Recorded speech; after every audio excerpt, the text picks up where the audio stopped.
श्री शिवाय नमस्तुभ्यं भक्तजनों। इस वीडियो में हम सुनेंगे शिव महापुराण कथा का 14वां अध्याय। तो आइए सुनते हैं।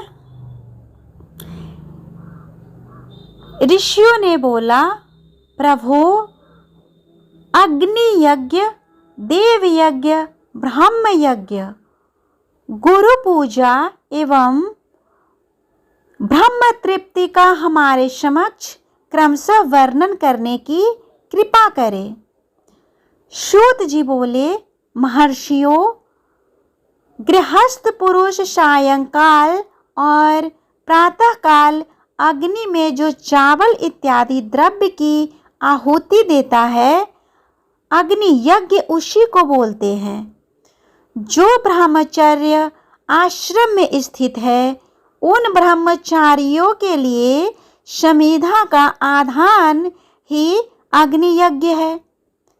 वे समिधा के ही अग्नि में हवन करें।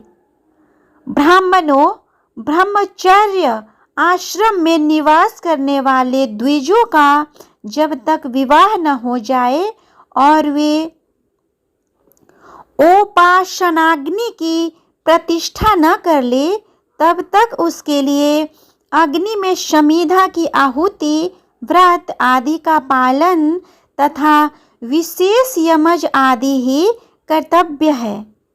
यही उनके लिए अग्नि यज्ञ है। द्विजों, जिन्होंने ब्रह्म अग्नि को विसर्जित कर अपने आत्मा में ही अग्नि का आरोपण कर लिया है, ऐसे वानप्रस्थियों और सन्यासियों के लिए यही हवन अग्नि यज्ञ है कि ये विहित समय पर हितकर परिमित और पवित्र अन्न का भोजन ग्रहण कर ले। ब्राह्मणों, सायंकाल अग्नि के लिए दी हुई आहुति संपत्ति प्रदायक होती है, ऐसा जानना चाहिए, और प्रातःकाल सूर्यदेव को दी हुई आहुति आयु की वृद्धि करने वाली होती है। यह बात अच्छी तरह समझनी चाहिए। दिन में अग्निदेव सूर्य में ही प्रविष्ट हो जाते हैं, अतः प्रातःकाल सूर्य को दी हुई आहुति भी अग्नि यज्ञ के ही अंतर्गत है। इस पर यह अग्नि यज्ञ का वर्णन किया गया है। इंद्र आदि सभी देवताओं के उद्देश्य से आहुति जो अग्नि में दी जाती है, उसे देव यज्ञ समझना चाहिए। अस्थालिपाक इत्यादि यज्ञों को देव यज्ञ मानना चाहिए।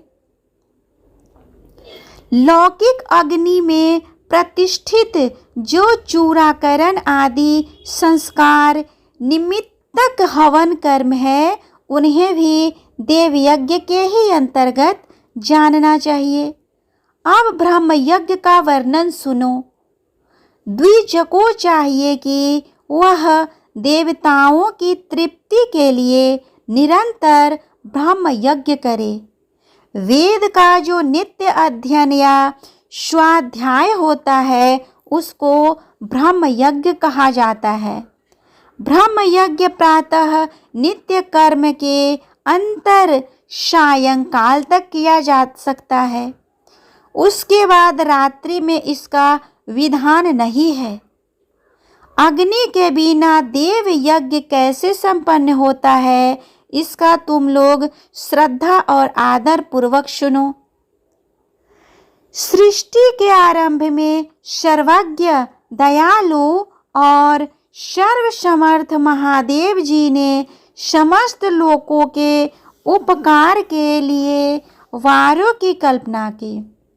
ये भगवान शिव संसार रूपी रोग को दूर करने के लिए वैद्य है, सबके माता तथा औषध है, समस्त औषधों के भी।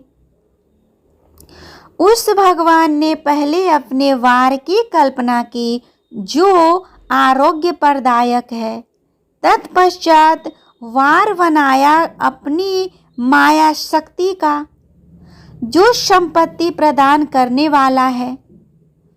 जन्म काल में दुर्गति ग्रस्त बालक की रक्षा हेतु उन्होंने कुमार के वार की कल्पना की।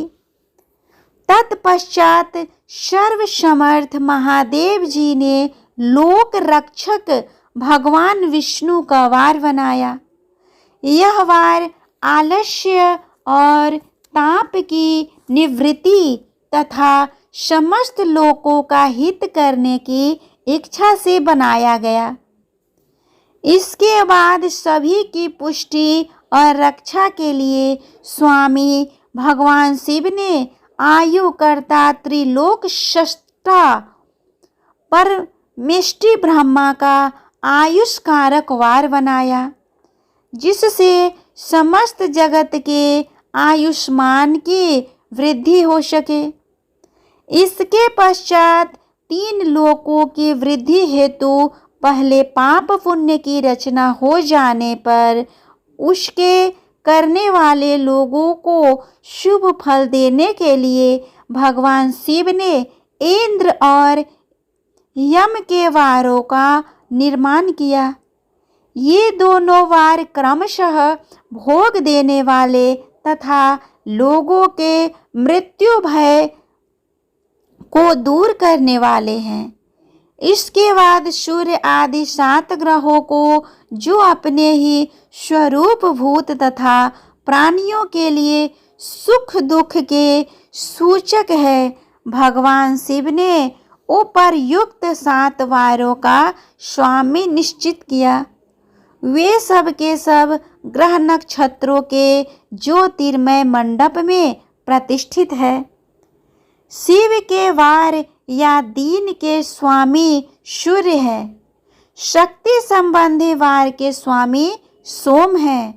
विष्णुवार के स्वामी बुध है। इंद्रवार के स्वामी शुक्र और यमवार के स्वामी शनैश्वर है।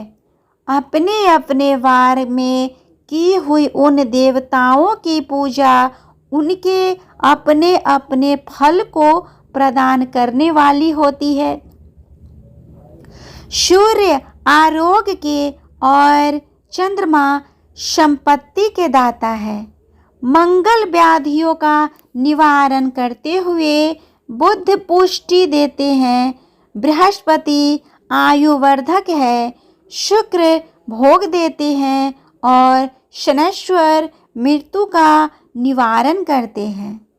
ये 7 वारों के क्रमशः फल बताए गए हैं, जो उन उन देवताओं की प्रीति से प्राप्त होते हैं।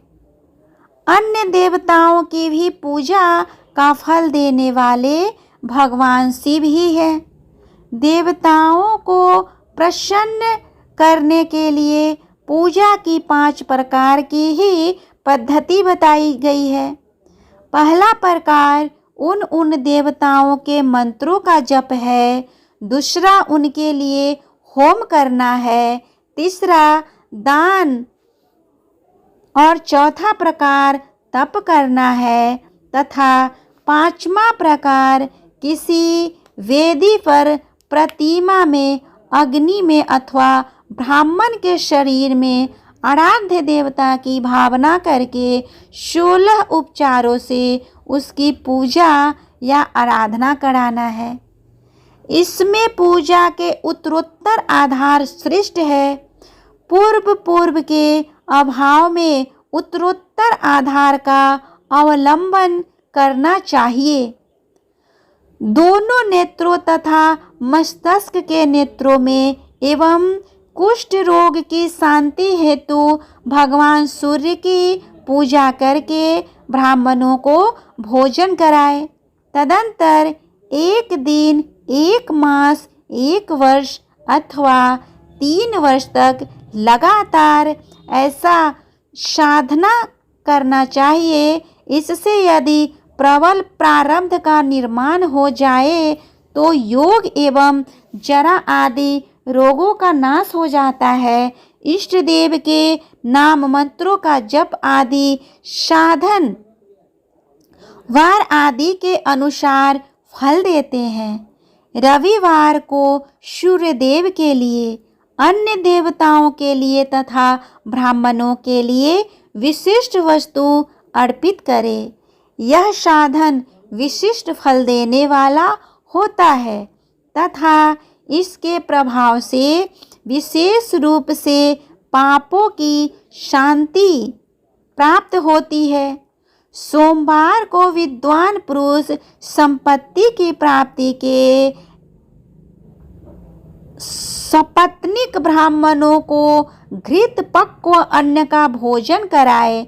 मंगलवार को काली की पूजा करे तथा उड़द, मूंग आदि, अदरक की दाल आदि से युक्त अन्य ब्राह्मणों को भोजन कराएं। इससे रोगों की शांति मिलती है। बुधवार को विद्वान पुरुष दधि युक्त अन्न से भगवान विष्णु का पूजन करे। ऐसा करने से सदापुत्र, मित्र और कलत्र आदि की पुष्टि होती है। गुरुवार को देवताओं की पुष्टि के लिए वस्त्र, यज्ञोपवीत तथा घृत मिश्रित खीर से यजन पूजन करे। इससे दीर्घायु की प्राप्ति होती है। भोगों की प्राप्ति के लिए शुक्रवार को एकाग्रचित होकर देवताओं का पूजन करे और ब्राह्मणों की तृप्ति के लिए षड्रस युक्त अन्न दान करे। इसी प्रकार स्त्रियों की प्रसन्नता के लिए सुंदर वस्त्र आदि का विधान है। शनैश्वर अपमृत्यु का निवारण करने वाला है। उस दिन बुद्धिमान पुरुष रुद्र आदि की पूजा करे, तिल के होम दे, दान से देवताओं की संतुष्टि करके ब्राह्मणों को तिल मिश्रित अन्न भोजन प्रदान करे। जो इस तरह देवताओं की पूजा करेगा वह आरोग्य आदि फल का भागी होगा। देवताओं के नित्य पूजन, विशेष पूजन, दान, स्नान, जप, होम तथा ब्राह्मण तर्पण आदि में एवं रवि आदि वारों में विशेष तिथि और नक्षत्रों का योग प्राप्त होने पर विभिन्न देवताओं के पूजन में सर्वज्ञ जगदीश्वर भगवान शिव ही उन देवताओं के रूप में पूजित हो सभी लोगों को आरोग्य इत्यादि फल प्रदान करते हैं। उन रोगों को आरोग्य आदि फल देते हैं जो देश, काल, पात्र, भव्य, श्रद्धा एवं लोक के अनुसार उनके तारतम्य क्रम का ध्यान रखते हुए महादेव जी आराधना करते हैं। शुभ यानी कि मांगलिक कर्म के आरंभ में और अशुभ यानी कि अंत्येष्टि आदि कर्म के अंत में तथा जन्म नक्षत्रों के आने पर गृहस्थ पुरुष अपने घर में आरोग्य आदि की समृद्धि के लिए सूर्य आदि ग्रहों का पूजन करे। इससे सिद्ध है कि देवताओं का यजन संपूर्ण अभीष्ट वस्तुओं का दायक है। ब्राह्मणों का देव यजन कर्म वैदिक मंत्र के साथ होना चाहिए। शुद्ध आदि दूसरों का देव यज्ञ तांत्रिक विधि से करना चाहिए।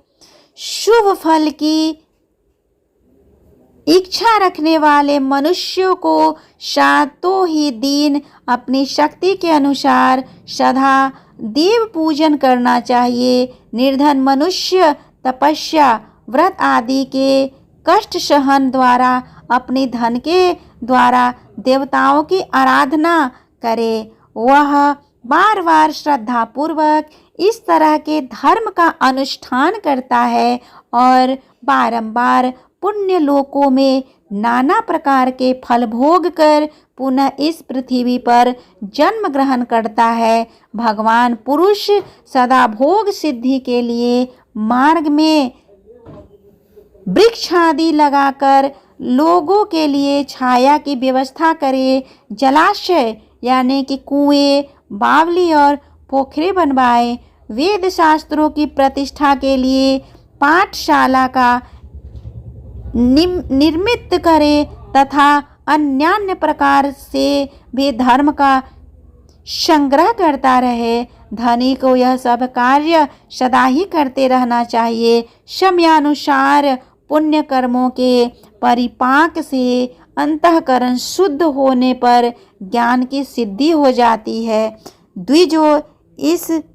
जो इस अध्याय को सुनता है, पढ़ता है अथवा सुनने की व्यवस्था करता है, उसे देव यज्ञ फल मिलता है। इस तरह शिव महापुराण का